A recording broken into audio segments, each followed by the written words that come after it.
Dahil ang buwan ng Abril ay Autism Awareness Month at ang huling linggo nito ay World Immunization Week, alam niyo ba kung saan nagsimula ang vaccine scare ng MMR vaccine ay nagdudulot ng autism? Sa taong 1998, may isang doktor sa UK na gumawa ng pag-aaral.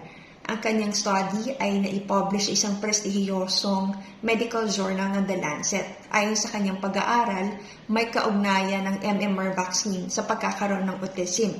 Naging controversial ito kaya maraming ginawang pag-aaral para malaman yung koneksyon pero walang nakapagpatunay na may kaugnayan nga ang MMR vaccine sa autism.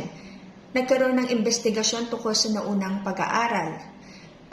Ang nagpondo pala ng research ay grupo ng abogado na humahawak sa kaso ng magulang na laban sa isang vaccine company. Pangalawa, sinadyang piliin ng doktor yung mga kaso para lumabas yung gusto niyang resulta.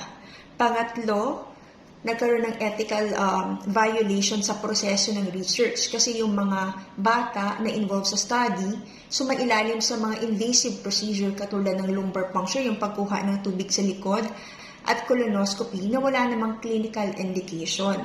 Paratangang guilty sa ethical violation at deliberate fraud or sadyang pandaraya ng mga datos ang doktor na ito, kaya natanggalan siya ng lisensya para mag-practice ng medisina. Noong 2010, tinanggal ng The Lancet ang kanilang papel sa pagkakapublish. Ano yung naging naidulot nito? Nagkaroon ng vaccine scare syempre sa mga magulang, nagkaroon ng outbreak ng measles sa UK, at yung mga bansa katulad ng Amerika na wala ng measles sa mahabang panahon ay nagkaroon ng mga kaso. At hanggang ngayon, kahit na sa daming pag-aaral na walang kaugnayan ng MMR vaccine at autism, may mga naniniwala pa rin dito.